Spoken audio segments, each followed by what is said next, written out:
I grew up in the 60s and 70s in a house called Garden House. My parents bought it in the 1950s after my grandfather, a retired farmer, had rented it for some years. This happened in Yorkshire, England. The house was an old farmhouse with walls 3 feet thick, and it had an acre of land and some old farm buildings. Our house was a maze of different rooms, built at different times. Some parts of it were 18th century, other parts 19th century, and the part what we saw, a nice boring modern bedroom built in the 1950s. That happened when part of the old house virtually collapsed and had to be rebuilt. I remember my dad saying that there was a time when the kitchen ceiling was held up with a tree trunk. In 1971, my mum died suddenly and unexpectedly, which left Dad alone to bring up myself and my brother. I was 10 when she died, so when this happened I would have been 12 or 13. By around 1973, Dad had met his wartime sweetheart again, someone he'd known before my mom, and she was widowed with 4 kids of her own. They decided to get married, but I'm moving ahead of myself. This story took place some time before that, as my stepmom-to-be came from the other end of England. When she and her daughters visited, they had to stay with us in our house. It was a huge house with 5 bedrooms, no problem. But to fit everyone in, the girl who was to become my stepsister, and was the same age as me, we were born only weeks apart, had to share a room. The only double bed was in my dad's room, so he slept on the sofa downstairs, and we shared the bed in his room.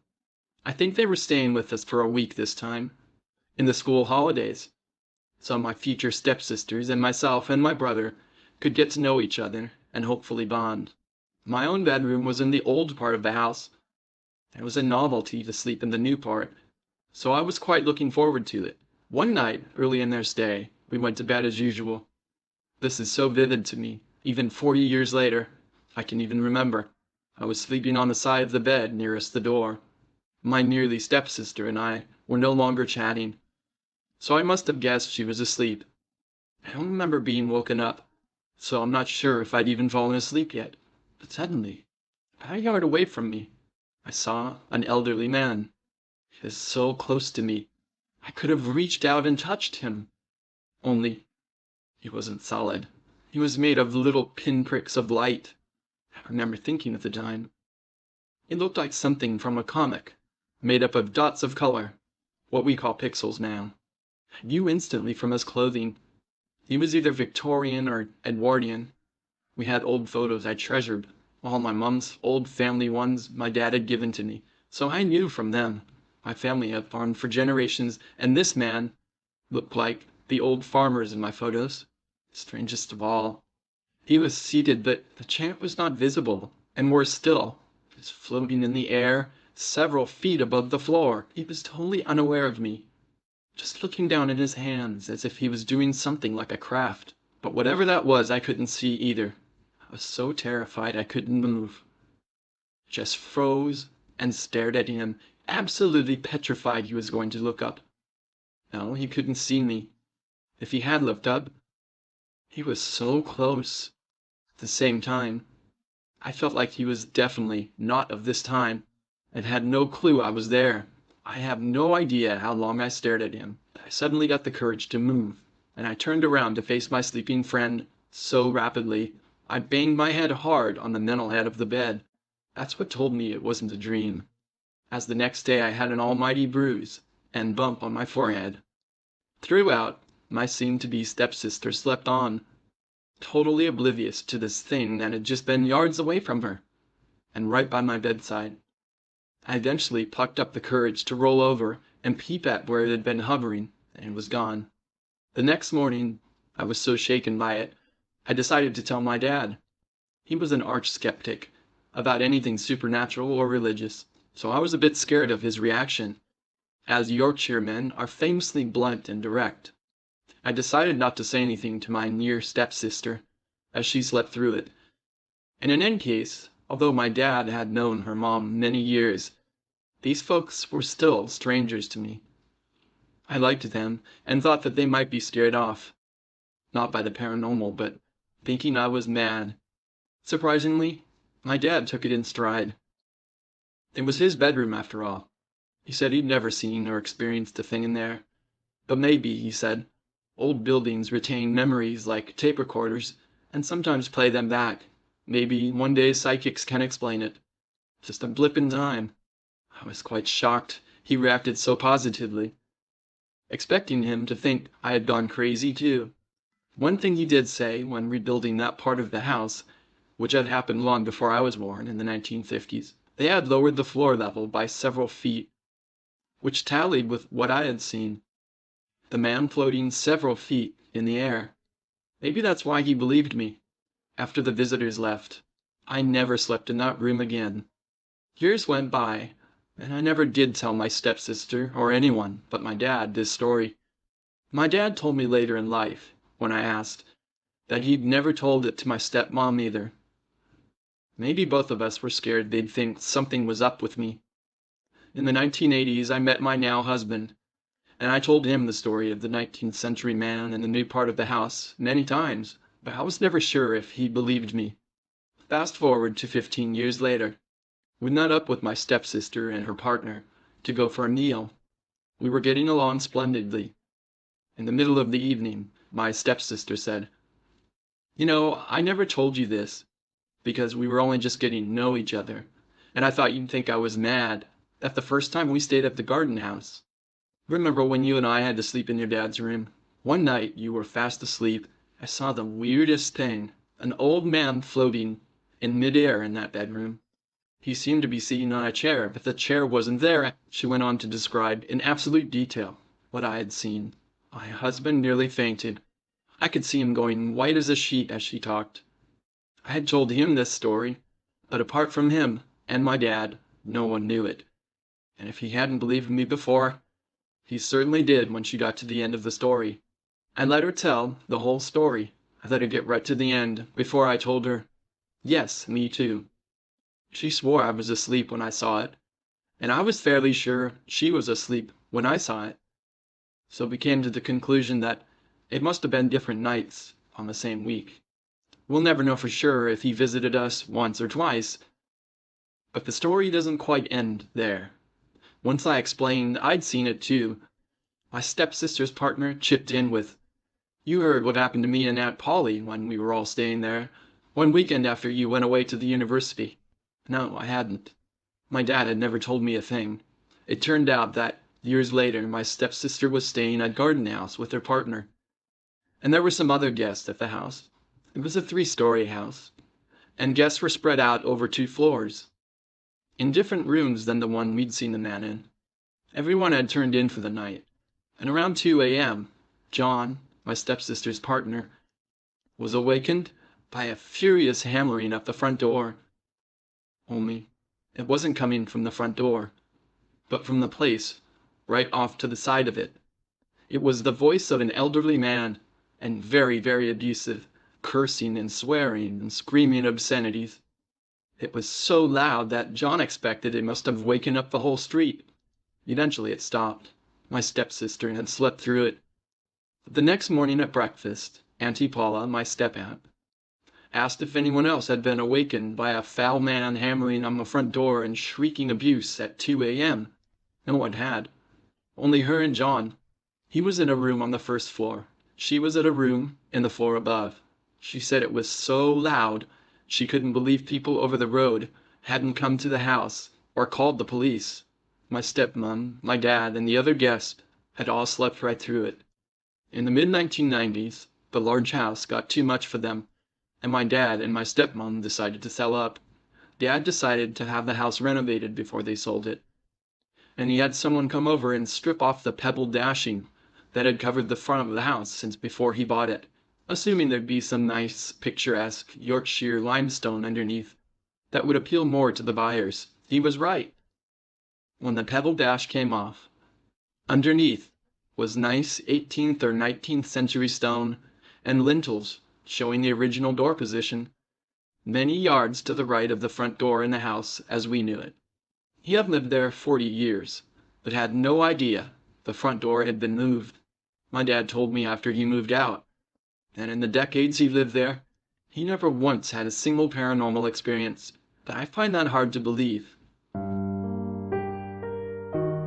The city that I live in has some rather mild hauntings that people openly share. I work for the city.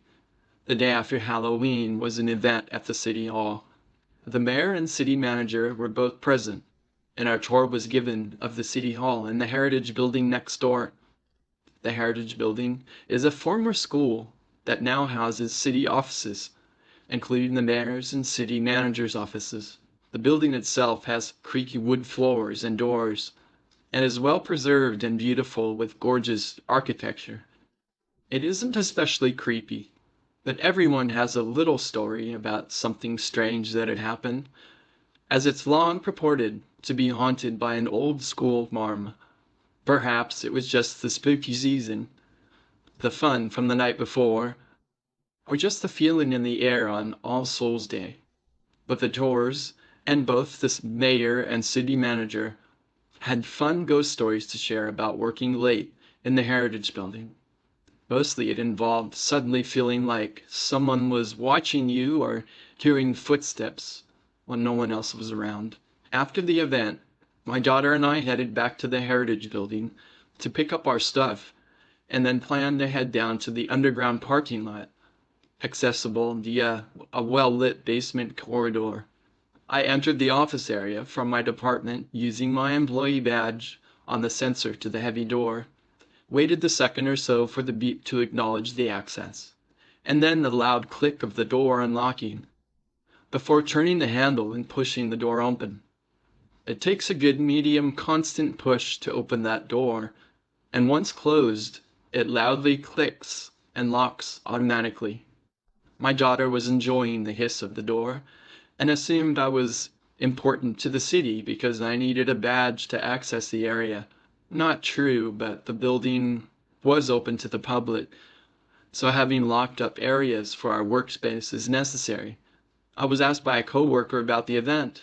I, amused by the stories, explained that ghost stories were shared.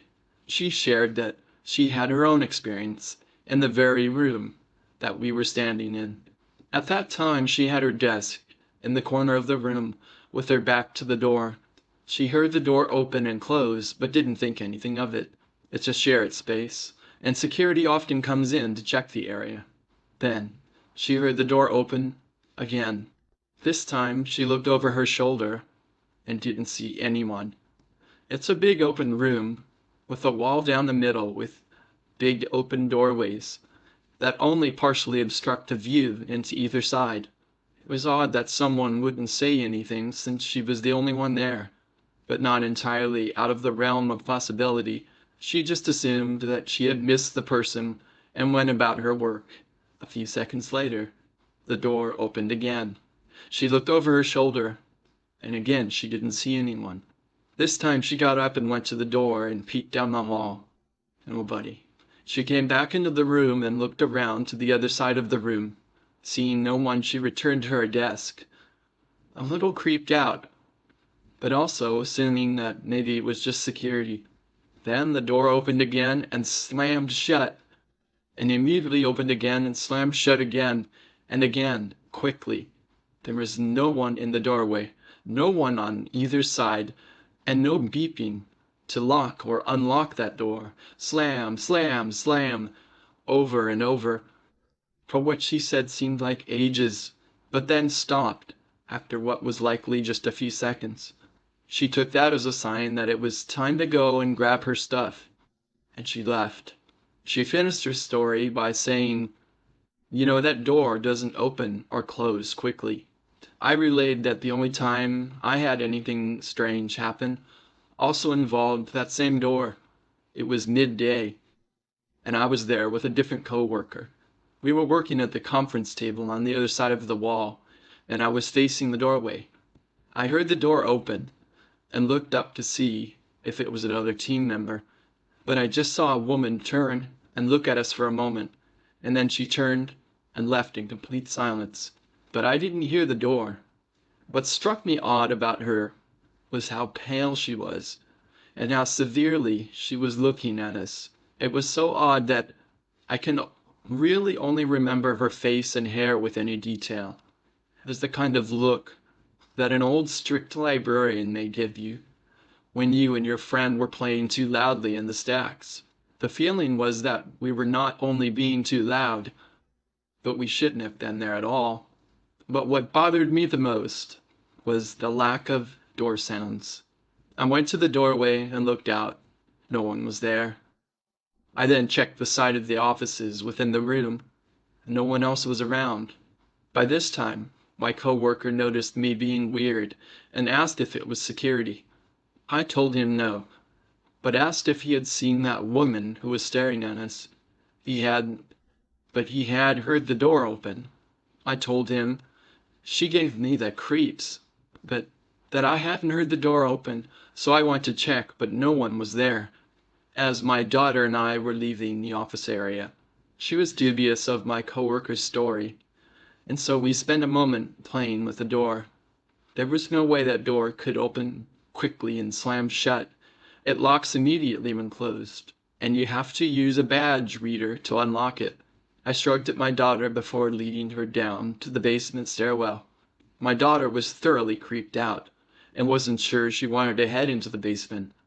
The basement actually isn't creepy at all, but perhaps it was just because we were already on edge about the ghost stories. It felt like we were being followed as we walked through the basement corridor. I looked behind me and saw no one.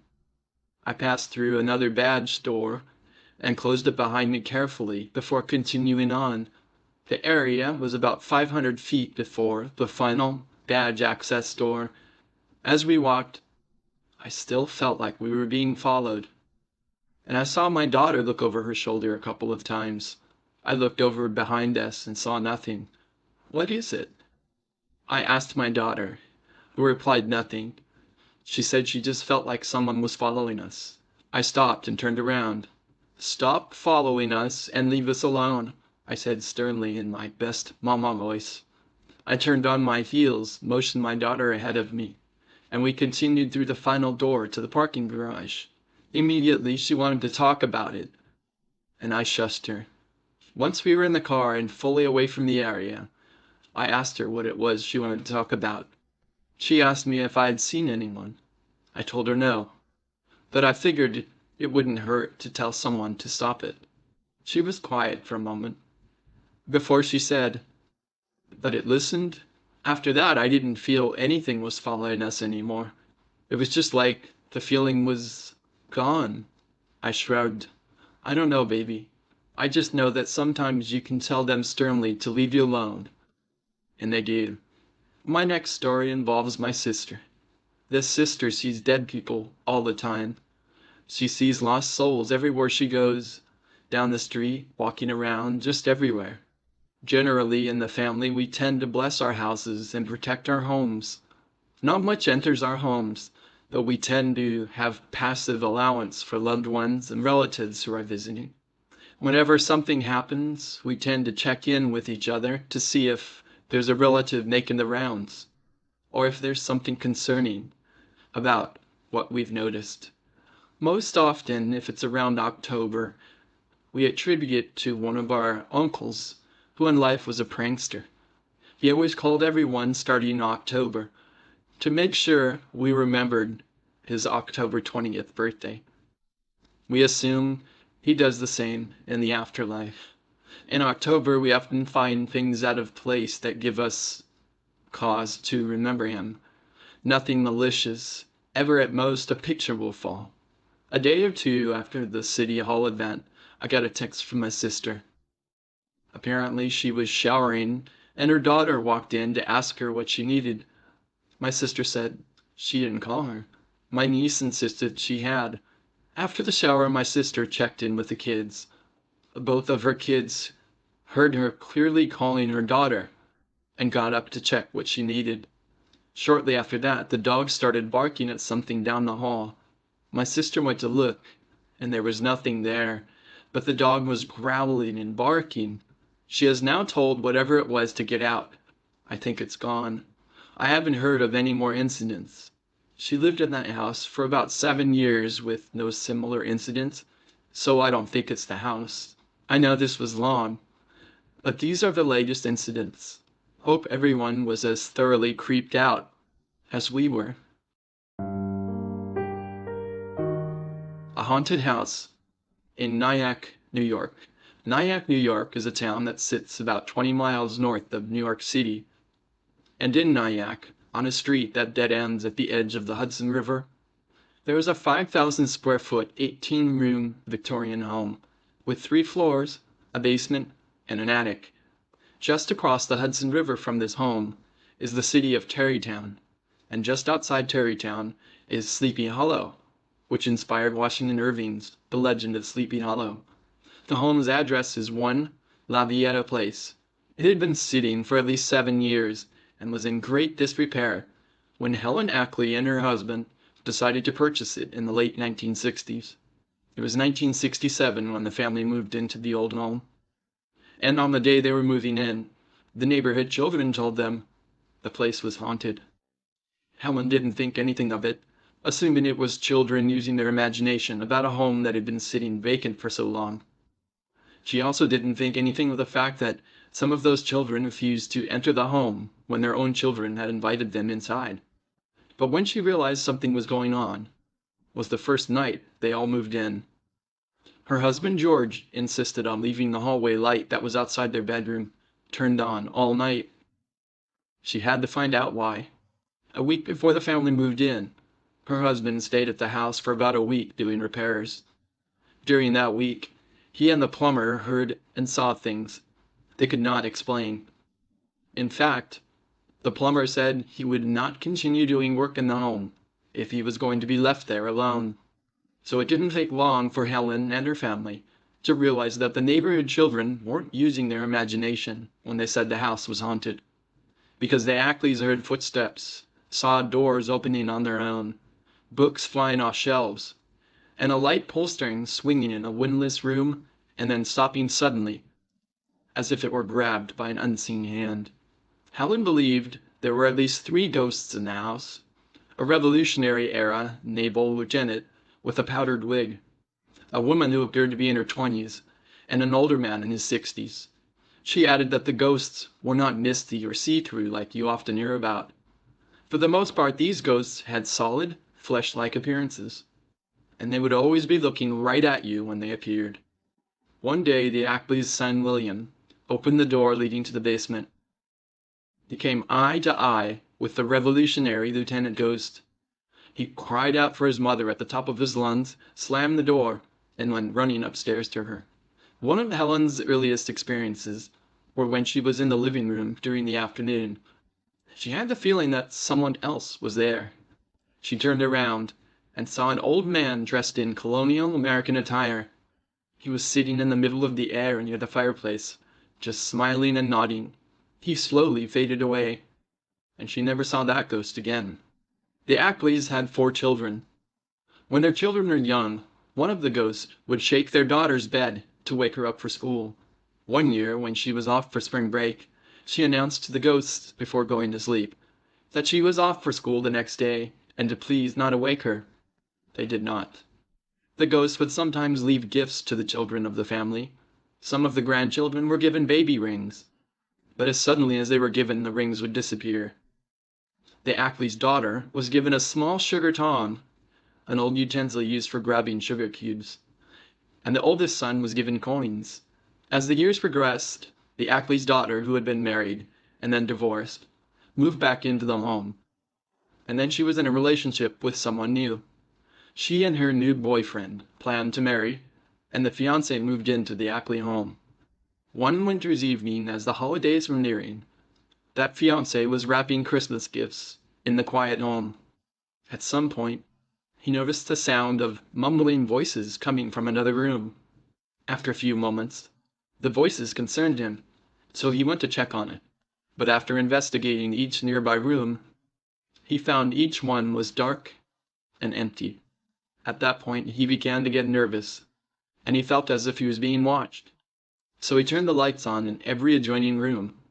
Then he was startled by the sound of his future brother-in-law banging on his bedroom door. But after that banging, the murmuring voices all stopped. I guess the family was familiar with how to get the ghosts to be quiet. The Ackley's daughter and fiancé slept on the 3rd floor. One evening, as she was sound asleep, her fiancé heard their bedroom door creak. That was followed by the floorboard squeaking. Next, he felt someone sit on the edge of the middle of the bed next to him, and then lean against him. Scared and paralyzed, he slowly turned his neck to look, and through the moonlight coming in the window, he saw a woman in a soft dress. He said she appeared to be looking right at him. After a moment, the woman walked back out of the room. He found out later that was the same woman who would shake the bed to get his future wife up for school when she was younger. The fiancé believed the ghosts were checking in on him to see if he was a good person. George Ackley, the husband, was one time heading up the stairs from the basement. He looked up for a moment and saw a leg and a slipper foot for almost a few seconds before it disappeared. George Ackley would always tell Helen not to say anything about the ghost to guests they had over, at least until they were leaving. But there were times when George would ask their guests on the way to the airport if they saw anything strange at the house. Most of the guests said they saw the ghost of a woman. Over the years, Helen Ackley wrote to newspapers and magazines about her ghostly experiences at that home. And in May of 1977, Reader's Digest printed an article by her titled "My Haunted House on the Hudson." In the article, she wrote about many paranormal experiences she encountered over the years. On July 25, 1978, Helen's husband George passed away at the age of 53. Helen said he died as the result of a heart attack in the house. The heart attack happened the day after one of the paranormal events. George and his son were in the basement installing a door to a room down there. Suddenly, the door shut and locked on the other side. The only way they would be able to get out was from a transom opening above the door. George had covered the transom temporarily with a towel, and that was held in place by two bricks, a red one and a white one. George hoisted up his son to the transom, and then they heard the two bricks hit the ground on the other side. But after his son unlocked the door and let his father out, there was only one red brick on the ground. The two of them left the basement and left the red brick where it was. 10 days later, after George's memorial service, the story of the bricks came up while the family was sitting in the house talking. Some of them went down to the basement to show everyone what had happened the night before George had passed. But when they got to the door in the basement that he had hoisted his son out of, the only thing on the ground was a white brick. This time, the red one was gone. The haunted house makes national news. The Ackleys lived at the house for over 20 years, but after her husband passed and taxes were getting big, she decided to put the home up for sale. In August of 1989, there was a bidding war on the home, and the highest bidder was Mr. Stambovsky. He put down $32,500 to purchase the house. The Stambovskys soon learned of the house's haunted reputation from an architect who was doing renovations on the place. As soon as they learned of the ghost, Mr. Stambovsky and his pregnant wife Patrice became concerned about sharing the home with the ghost, so the couple told Helen that they didn't want to buy the home after all. However, Helen told them that she would not return their $32,500 deposit. The buyers then took Helen to court, but the judge was unimpressed with the Stambovskys' worries of ghosts, and the ruling sided with Mrs. Ackley. They would not receive their deposit back. But 2 years later, in July of 1991, the New York Supreme Court found that Mr. Stambovsky did have a right to have his deposit returned. As Mrs. Ackley was well aware of the house's haunted reputation, but she failed to warn the buyers about it. The court noted that she had cashed in on haunted stories about the house for years in Reader's Digest and newspapers. The press and media went wild with the story because a high court had just said that the house at 1 Lafayette Place was legally haunted. Mrs. Ackley did sell the house, but it was for less than she had agreed on with the Stambovskys. She had said that if they don't like ghosts, she would be more than happy to have the ghost follow her to Florida. Haunted basement in a New York building. When I was a kid, not much was out there about the paranormal. Now being older and experiencing things for myself, it makes more sense about stories I've read or heard. These are my experiences when I was living with my ex-boyfriend in the basement of a building in New York. About 16 years ago, my boyfriend at the time, Tom, had a small apartment in the basement of a building that his stepfather was super to, and Tom was the porter. One weekend, Tom had gone to Florida to help his godbrother move into his new house. That night, I decided to stay and clean up. After I finished, I watched a little TV and went to sleep. And later that night, I woke up suddenly. I sat up and was looking at something standing next to the bed. I was looking at this thing for about 10 seconds. When it finally came to me, and I crawled under the covers like a scared little kid. I didn't go to sleep for a few hours. I turned on the TV, so I would have something in the background while I was thinking about what had just happened. Little did I know, this was the beginning of a bunch of things that were going to happen. And not just in his apartment, but the whole basement. After a while, I moved in with Tom. It was shortly after that I started having a lot more experiences. On the other side of the building was the boiler room, a huge empty area where they kept their dog, and another large area the super used for his tools and other materials. And in that area, there was a small room that had the really good materials locked up. There was another apartment on that side, which was made by the previous super. On the side where the super and the porter apartments were, there were a couple of other large rooms which they used for their personal storage, laundry, etc., and another small empty room where they moved the dog to be closer. I always feel there was something in that other side of the basement, even though the whole basement had motion lights installed. Many times at night, I'd find myself looking down that long hallway to the other side of the basement, because I felt something over there. Oftentimes, I felt it was staring back at me, and then there were the times that the motion light had turned on back there.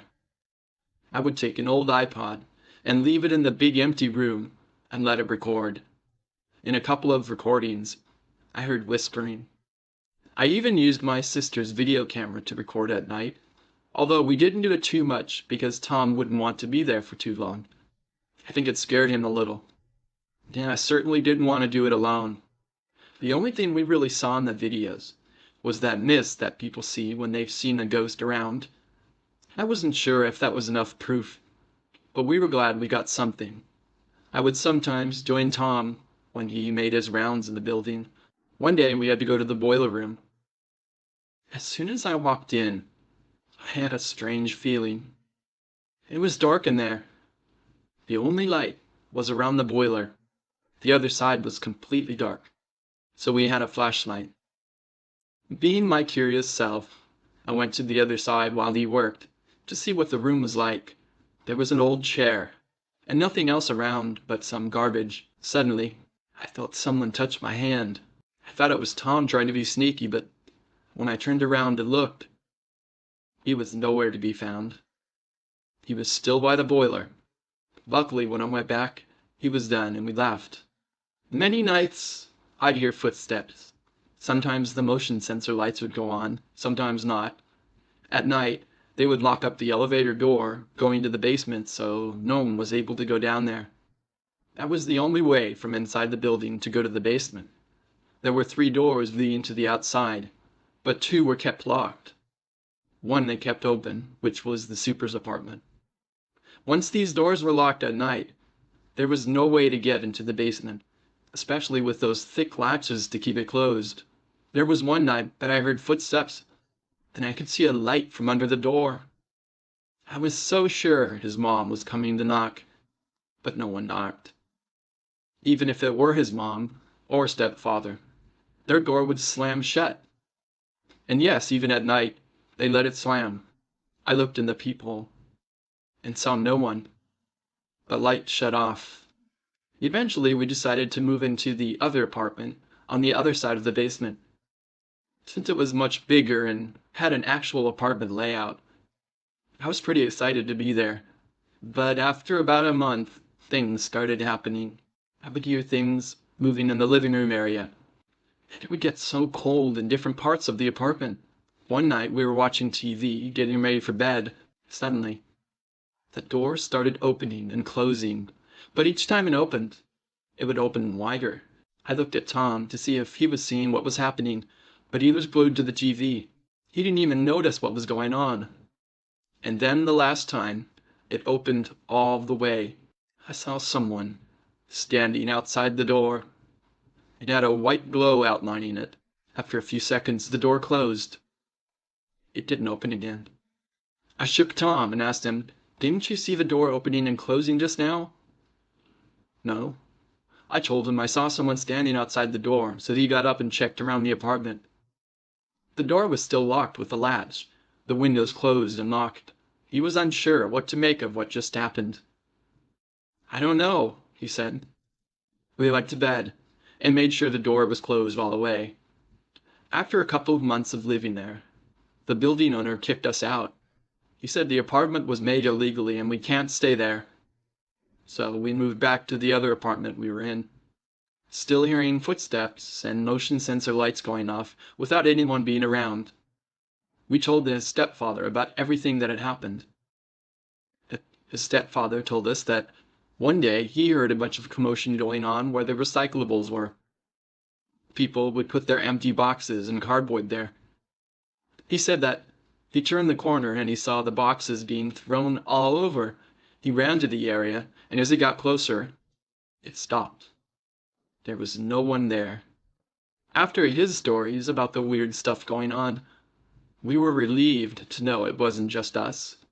One day we had an argument, and I went to the small room in the super's area where I mentioned he kept his tools and materials. I locked myself in there, just wanting to be by myself. And I know that room is definitely a place to be by myself. Boy, was I wrong. I was sitting there. I felt the strangeness. Almost like I couldn't hear anything, but I could hear the energy in the room. I know it sounds weird, but that's the only way to describe it. I saw the doorknob turning side to side. I jumped up and ran to the door, opened it, and looked to see if it was Tom. No one was there. Even if someone was there, the hall leading to the area is so long, I would have seen whoever it was walking away. When I went to check down the hallway, no one was there either. Around that time, I got really fascinated by the supernatural. I tried to find different articles on the paranormal, trying to understand more about what was happening. My mom had a book about the Bell Witch. She told me it was really interesting and let me borrow it. So I began reading it before bed every night. One night I was reading the book and fell asleep. The dream that I had was extremely creepy. I was in some weird house where there was a picture or a mirror on the wall. All of a sudden, a young girl appeared with long braided pigtails. Her clothes seemed to be from the 17 or 1800s. Her eyes were black. She looked at me and started laughing. And it was the creepiest laugh I've ever heard. I wanted out of that dream, so I kept saying, "Wake up! Wake up!" Suddenly, I felt as if someone poked my neck 3 times, and I woke up. I turned on the lamp and stayed up the whole night. A few nights later, while I was reading the book, I turned the page and saw a picture of a girl. It was the same girl that was in my dream. As soon as I saw that picture, I threw the book and never read it again. After a while, Tom's stepfather told us that a previous super had passed away in the basement. I'd always felt it was a male presence. As for whatever was in my dream, I remember my stepfather telling us that he felt there was a bruja, a witch, down there. He would light up candles and pray for the evil spirits to go away. I thought the basement needed a good cleaning, but it wasn't my call. In our Hispanic culture, it's called a limpieza espiritual, which means spiritual cleaning. Things were still happening up until I moved back to my parents' house. Footsteps, cold spots, things moving, voices, lights going on. After we broke up, there was a sense of freedom from that. I didn't have to deal with it anymore. Dickson County, Tennessee was formed sometime in the early 1800s. By 1860, during the American Civil War, Dickson was in possession of the U.S. federal troops. During the time when the federal troops occupied Dickson, a couple lived in a makeshift log cabin in a certain corner of the county. They called themselves Mr. and Mrs. Sweeney. The gentleman, locals said, looked to be in his 80s, while his wife couldn't have been more than 40. The Sweeney's improvised log cabin sat on the outskirts of the U.S. federal camp. Mrs. Sweeney was an active and industrious person who would travel many miles into the country, gather up country produce, and sell it to the soldiers in the federal camp. Those who met Mrs. Sweeney said that although she appeared modest and illiterate, they believed she was disguising her actual shrewd character, a deep intellect with an accomplished education. Many said they believed she had a great amount of money when they arrived in Dixon, and she continued to accumulate more money while living there. Mr. Sweeney, on the other hand, seldom left the log cabin for an extended time. He did most of the housework and appeared to be the servant in the relationship.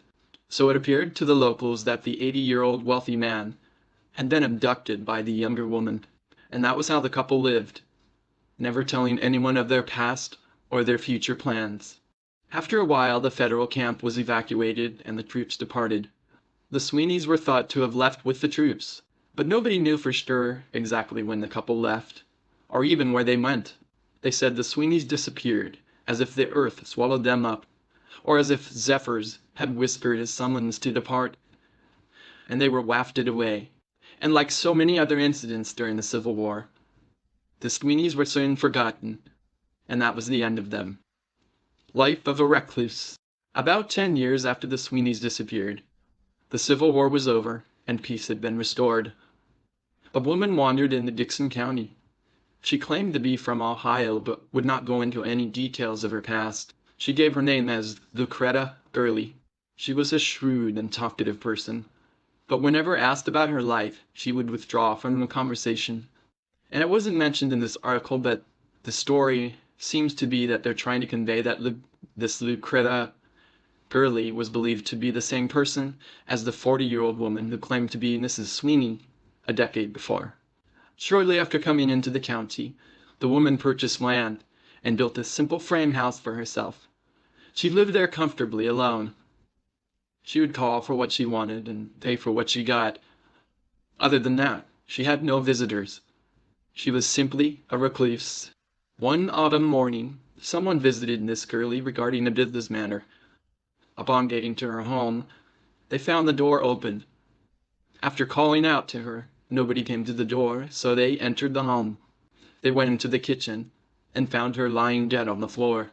She had been dead for several hours. Investigators said her death was natural causes. However, the locals believed she had been murdered for her money. Mrs. Gurley was buried. Her home was left to others by the courts, and it was soon rented out. Even though she had been able to buy goods from businesses, and many swore she was well off, not 1 cent of the reclusive woman's money was ever found in the home. This confirmed the belief that Miss Gurley had been murdered and robbed of her money on that autumn day. As I said earlier, after her death, Miss Gurley's home was being rented out by the new owner. Renters would only stay a short while. This happened several times.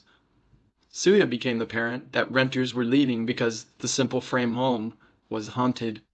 The renters complained of strange noises and seeing strange things. Lights, which were mostly candles and lanterns back then, were quickly blown out as if by an icy breath, and if they were able to light them, the flame would not keep burning for very long.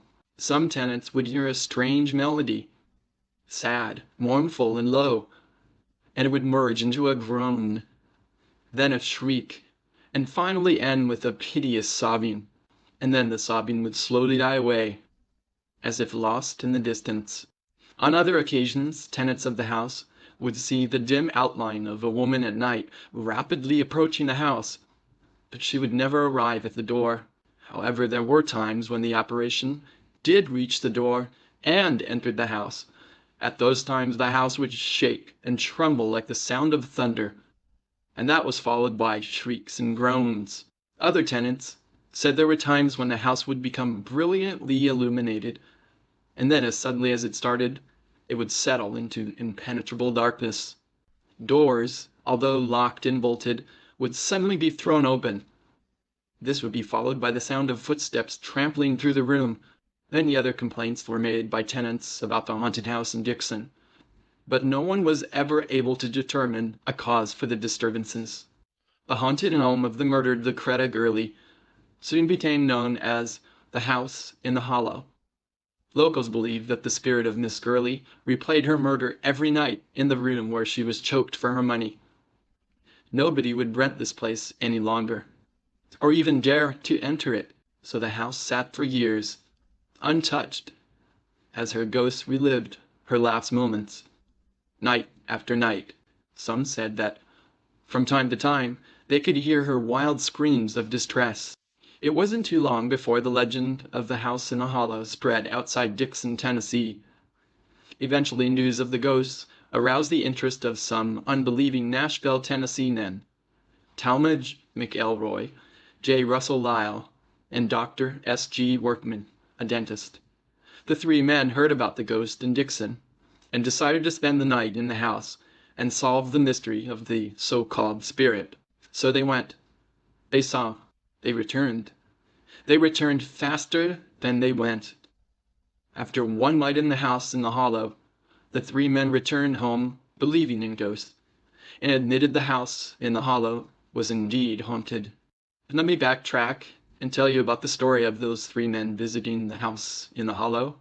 So in August of 1906, the three men made their 40-mile trip by train from Nashville to Dixon and arrived at 5 p.m. After arriving, they had dinner, after which a local Dixon piloted the three men to the house in the hollow. The house was about 1,000 yards from the hotel they stopped at. I guess they had planned to investigate the haunted house, but not spend the night there.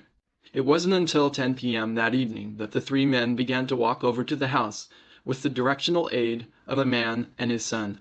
As the group approached the house, they saw a bright light that looked like a ball of fire and was as big as a man's head. But as they started to walk into the yard of the property, the light suddenly went out, and they never saw it again. At that point, the man and his boy told the three men that they had no intention of entering the haunted house. The three men tried in vain to convince the two to go inside with them, but they refused. The house was a little dilapidated frame structure nestled back in a bunch of trees, which in itself probably gave the house a gloomy look during the day, but in the evening the house was extremely creepy looking. The doors were all closed, so the men had to go around to the side and crawl through a window upon entering the home. And even though they did not believe in ghosts, they admitted to each other that they felt the hair stand up on their heads and had a creepy feeling running up and down their spines. They were supplied with candles and matches, so they made some light and began exploring the house. They finally came to the room where Miss Gurley had been murdered. It was dingy, murky. It was crumbling and decaying with age, a classic example of what a haunted room would look like. In one corner of the room where she was murdered were two doors, and to the left of one of the open doorways was a fireplace. Near the fireplace was a big hole that led down to the basement. Well, they assumed it was a basement, as they never went down there to investigate.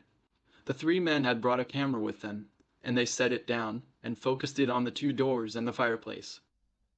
They set up the flash, and then stepped back behind it, waiting for an appearance of the ghost. Late in the evening, the group distinctly observed a grayish or whitish looking object come through one of the doors. It flitted across the room in the direction of the fireplace. It seemed to stand there, quivered a moment, and then darted away again, seemingly sinking through the floor. They felt strange, and quietly nudged each other as they watched the object. Lyle set off the flash, but the ghost had disappeared. About an hour later, the ghost made a reappearance, and followed practically the same pattern of movement. Once again, Lyle set off the flash, and this time he captured a photo of something in front of the fireplace. After Lyle set off the flash the second time, they began to hear strange noises. The noises seemed to be coming from beneath the house, and sounded as if someone were groaning or was in distress. "Well, we couldn't stand it any longer," Mr. McElroy said, "and we lit out for town." When asked why they didn't go down under the house to investigate the noises, McElroy replied, "Well, You come on down and go down there and see for yourself. If anyone has ever visited Port Townsend, Washington, they might have noticed a giant, ominous-looking castle-style building looming over them from the bluffs above. A place resonating with pure creepiness. It is known as the Manresa Castle. This place has beckoned me since I was a kid, and I've always loved ghost stories, haunted houses, cemeteries, battlegrounds, and everything in between. And because my stepdad grew up near Port Townsend, we would often visit in the summer and camp in nearby Lebec National Park. My parents were awesome, and they always gave in to my amusements. So we would always stop at the Manresa Castle, and they would let me run around and explore. The history of the castle is quite lengthy and dark. I believe it was originally built in the 1800s for a wealthy family that included a father, mother, and their young daughter. The father has been seen around Manresa wearing a white suit and has been photographed as a full-body apparition many times in various parts of the house. I got to see several of those pictures throughout my visits over the years, but now they don't show them to people due to many visitors getting freaked out. The father's wife, who I'll refer to as the Lady in Black, has been seen as a full-body apparition on several occasions around the castle, especially by people who have worked in the building for years. The ghost has a very ominous presence and is viewed as being a dark, evil entity. The little girl wearing a Victorian dress has also been seen, heard, and felt throughout the castle. I'm not sure when the house transferred hands, but the castle was eventually taken over by monks and used as a monastery for years. One of the monks, for some reason, committed suicide by hanging himself in the attic. Apparently, and sadly, noises are often heard from that particular attic space on a regular basis. Years later, after the castle once again switched hands and was renovated into a historic hotel, tragedy struck when a girl jumped from her third-floor hotel window. Legend has it that she was awaiting her lover, who was away at sea, and I believe the story goes that she either got word of his death, or that he fell in love with another woman. I'm not sure which, but either way, she unfortunately took her own life. Her ghost is known to cause havoc on anyone who sleeps in the hotel room from which she jumped to her death. Stories from workers in the castle report that many people end up leaving in the middle of the night after sleeping in her room, or even just going out to sleep in their car. That particular room, filled with the despair the girl must have left behind, is not known to be a happy place inside the castle. As I mentioned, I fell in love with Manresa Castle at first sight, and it's still one of my favorite places in the world.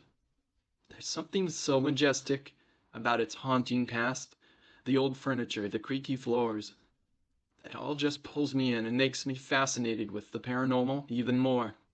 I had visited Manresa Castle several times over the years, but never got a full-on walkthrough of the building by a worker. That is until one night when I introduced the place to my then boyfriend, Jeff.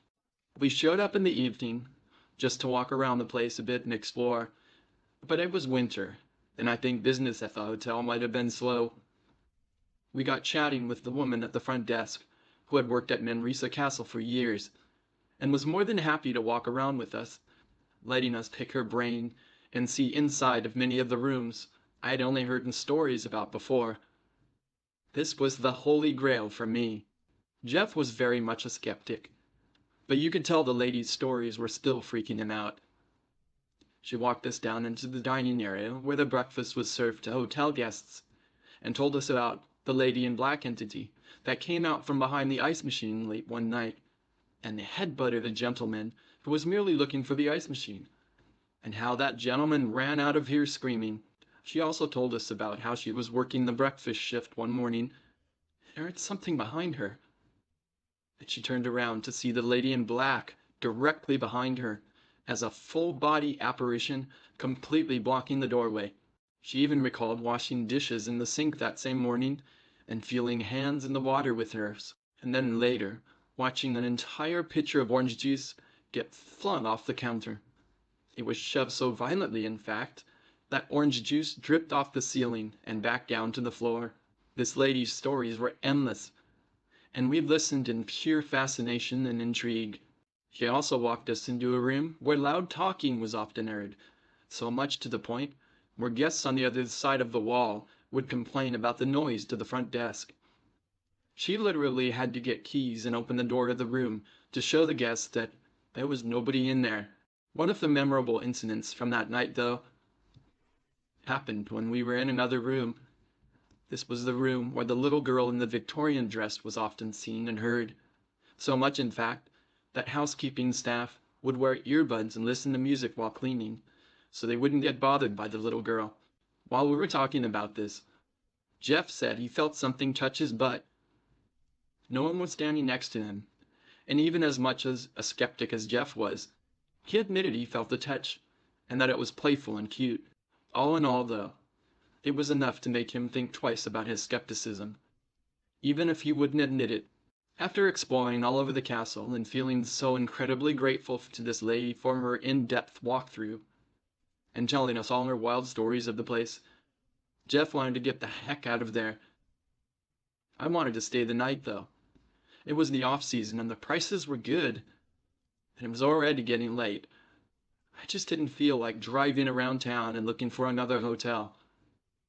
Plus, it was always my childhood dream to stay at the Nanrisa Castle. But Jeff just wouldn't have it, and so we left. We found another hotel a few miles away. Nothing fancy, nothing historic, just your atypical place to pass the night. I sat in the car in the parking lot while Jeff ran in to inquire about pricing. I remember an ominous feeling coming over me out of nowhere. In fact, it even felt like it was directly behind me in the back seat. Enough to make me turn to see if someone was there. I got so scared that I eventually got out of the car and joined Jeff at the hotel front desk as he talked to the receptionist. Sitting in my own car just freaked me out too much. We ended up staying there the night, and it was a very normal evening. We got dinner, swam in the pool until it closed for the night, took showers and watched some TV before falling asleep. At night, I woke up screaming in my sleep. I normally dream vividly every night, so it's not unusual for me to have dreams that I recall. But this one terrorized me. In fact, what was so notable about the dream was that the entire thing was fine and normal, nothing freaky or worth mentioning, until one small thing happened. I remember out of nowhere in my dream, I was going perfectly fine. The lady in black from Manresa Castle walked up behind me as if she just manifested out of nowhere, and she came straight up to my face and slapped me hard. Just decked me across the face.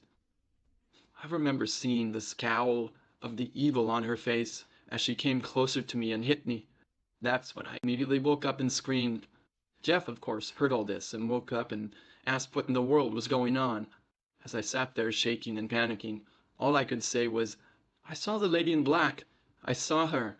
To this day, I don't know if it was merely my own brain simply having a nightmare based on the haunted castle walkthrough, or if the lady in black was really inside my head haunting me. I can still recall that random moment in that random dream just vividly today. When she came straight up to my face, it's forever burned in my brain, and it still freaks me out. Maybe it was a good idea after all, that we didn't stay in the hotel that night.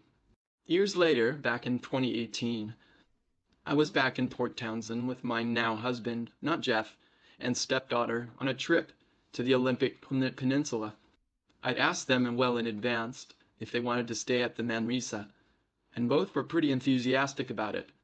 Even with the lady in black in my dream that night so long ago, I still love the place, and I will always pop in whenever I'm in the area.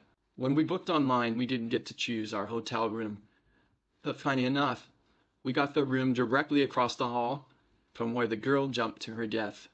We played cards in the dining area that night, where the lady in black had been seen so much, and I stopped to look at the lady in black's old-time photo on the wall, as portraits of both her and her husband are featured in the castle's library area.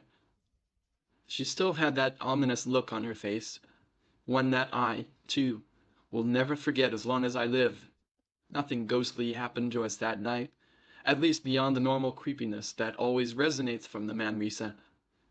But I think I'm happy to keep it that way, as I witnessed firsthand the dark spirits are nothing to be messed with. In fact, I send out prayers of hope for all the spirits that are locked within those castle walls, especially if they would indeed rather move on, but perhaps do not know how. The lady in black, her husband in white, their daughter in the Victorian dress, the monk who sadly took his life, the woman who sadly jumped from the window, and any other spirits that find themselves wandering the many floors of the Manresa castle. I wish them peace.